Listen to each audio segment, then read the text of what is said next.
Good morning guys. So yun, punta tayo kay Arin kasi umiyak daw. Ako yung maghahatid. Ayaw nila na ako yung maghatid. Ayaw ng mabinan ko ba. Kasi gusto nila sila lang daw. Oh. Di ngayon umiyak. So kailangan ko talagang pumunta doon. Kasi si Arin, pinapaliwanag ko kasi sa kanya na ganyan, dapat mag-aral, ganyan. Although yung mga binan ko din, ganun din naman, nagpapaliwanag din na dapat mag-aral. Kasi kailangan mag-aral. Pero yun nga, andyan yung binan ko. Binan kong lalaki, kakarating na din ang binan kong lalaki. Galing sa bumili ng gamot. Gamot ng biyanan ko kasi inubo na naman yung biyanan kong babae. Kasi yung biyanan kong babae is may asthma siya. Kaya yun.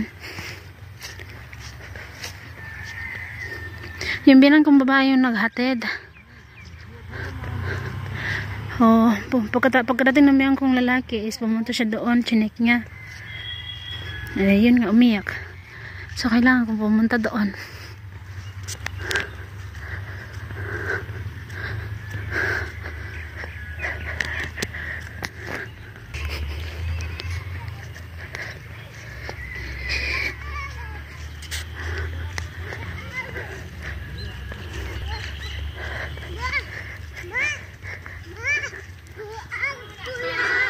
Huh? Okay. Good morning.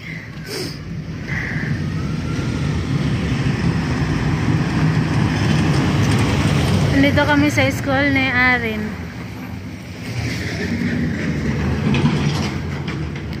Ayan.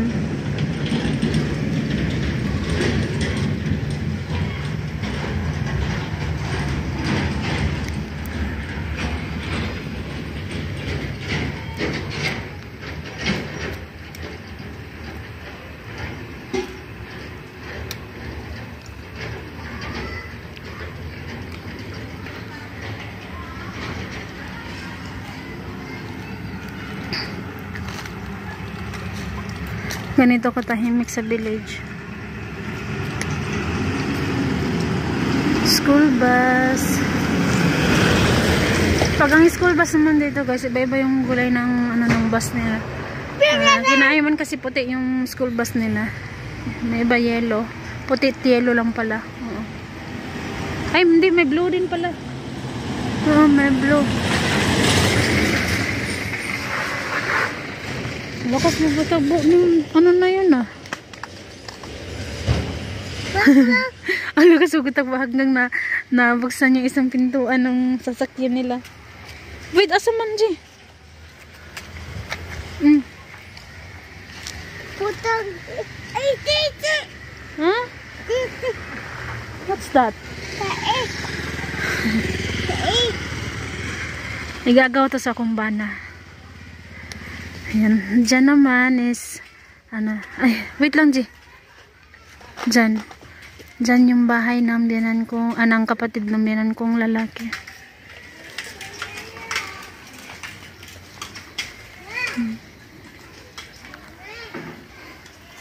Si RG gusto niya, paborito niya tambahan yan dito kapag kami yung kay Arin maghahatid. Ayan, natin na niya dito guys. So, yung mga puno nila halos walang mga mga dahon-dahon kasi mga sanga. Pinutol kasi nila yan guys. At saka, hindi mo sila hindi mo sila mapipigilan na huwag putulin yung mga kahoy na sa kanila naman na tanim nila.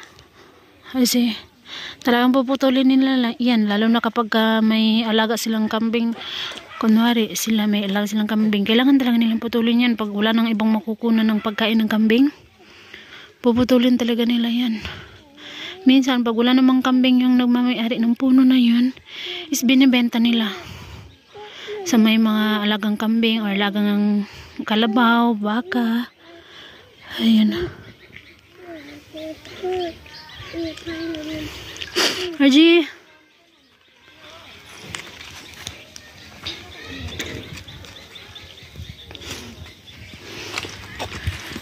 Yan sa angka. Yung sa uncle yung nakabisikleta siya yung nagkabit ng ano namin ng tubig, ng mga hose, gripo, ganyan.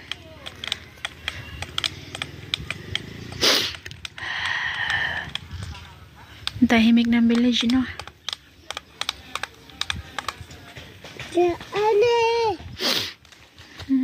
Bata. Mamaya po ulit yan. Bata, na si RJ diri bata. Nag-lipstick si RJ, oh.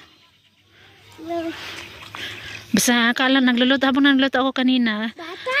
nagulat ako sa kanya, bakit tumahimik? Nagdula pala siya ng lipstick. Bata. Bata. Yay. Blub. Kuha ni bumbum, bata. Ah. Bata, kuha ni bumbum. Ay. Blub. Mamaya po ulit yan. Bubble. Bubble. Tingnan niyo yung kapatid ng binang kong lalaki. Ayun, oh. Ayun. Doon kasi is may balon, doon sila nag-iigib. So, naalala niyo dati dito na banda is may bahay yan. Pero sinira na dahil yung tatay na lang yung mag-isa yung nakatira. Lumipat na ng tirahan. So, kaya yan. Yung balon na iwan lang. Sayang lang yung balon, diba? So, kaya dyan sila kumukuha ng tubig yung kapatid ng binang kong lalaki. Kasi dati, hindi pa sila dyan nagakuha is doon sila sa kapitbahay nila. Pero ayaw nung pumayag na doon sila mag-igib. Kaya dyan sila nag-iigib. Baldi-baldi.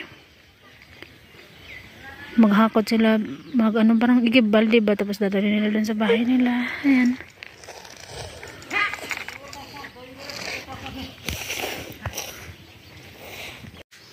Hey guys, good morning. Good morning.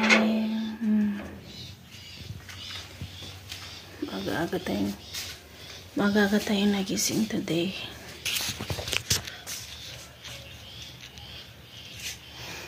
Tinignan ko kung umulan ba kasi parang yung galing sa yero is tumutulo. Good morning everyone. Si Auntie gising natin. So actually, kanina pa ako gising guys. Mga 5-6 minutes. Kasi si RJ ginising din ako. Nanghingi ng gatas. So, hindi mo na ako tumayo. Naglukob-lukob muna ako kasi tugnaw jud siya ay. So, mangunguha tayo ng ng bataw. Kasi magluluto tayo ng bataw. Yun yung gusto ni gulay ni yung Simon kasi yung pinabaan ko sa kanya madalas sa kanila is itlog. Pritong itlog, minsan nilagang itlog. Yung sabi sa akin ni Ayman is parang request ni Ayman na gusto niya na yung may sabaw. So kasi dito ang mahirap magpabaon ng may sabaw kasi pag anong oras sila mag-alauna man ata. Alauna yung medya. Maalauna siguro. Ng recess nila. At malamig na yung sabaw natin na papabaon sa kanila kung ganong oras yung nila, time kain nila, diba? So, ayusin na muna natin yung buhok natin, guys.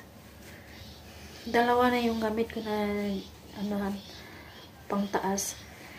Isa t-shirt and then ito jacket. And then, sweater pala.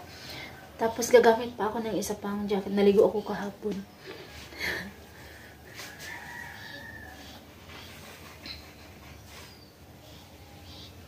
Kaya nakahaba yung buhok ko, guys. Nakaganito siya sa baba dahil lagi ko siyang ginaganyan-ganyan eh. Kaya hindi ko namamalayan yung buhok ko is ganun kabilis humaba.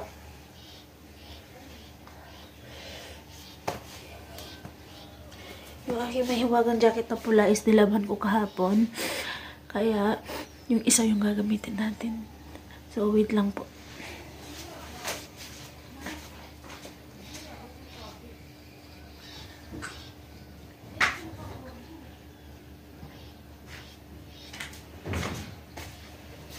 Ito na lang muna yung gamitin ko.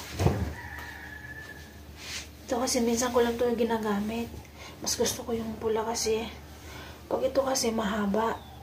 like pag mag-iigib ako, upo ako, is masangyad siya sa yuta ba, di ko ganahan.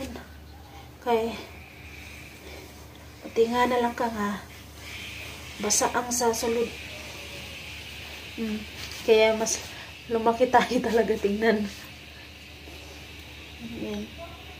Actually guys, tumaba talaga ako, no? Yung lalo na yung pag-uwi namin ng Pilipinas, mas tumaba ako masyado doon. Tsaka nung nagulat sila nung pag-uwi ko dito kasi sobrang laki talaga ng tinaba ko, no? Pero ngayon, medyo okay na naman na siya. Kasi naalala na ko na may dala kasi akong ibang damit ko na galing sa Pinas, pero ilang sa piraso lang, siguro mga 4 or 5, mga ganun. Tapos medyo masikip yun siya sa akin. Kaya nung umalis kami papunta na city ng linan ko, is tinry ko, is medyo na siya, medyo luwag-luwag na siya ba. Masaya ako kasi syempre may binawas pala tayo, diba? Kasi dito, alam niyo naman dito, kung sa Pilipinas 3 times tayong kumakain, umaga, tanghali, gabi. Dito naman 2 beses isang araw, umaga and then gabi. Mamaya na ako maghilamos. Magkuha muna ako ng bataw. So, dito na lang muna guys. Mamaya po ulit. Bye-bye po everyone. Thank you for watching. Salamat. Bye-bye.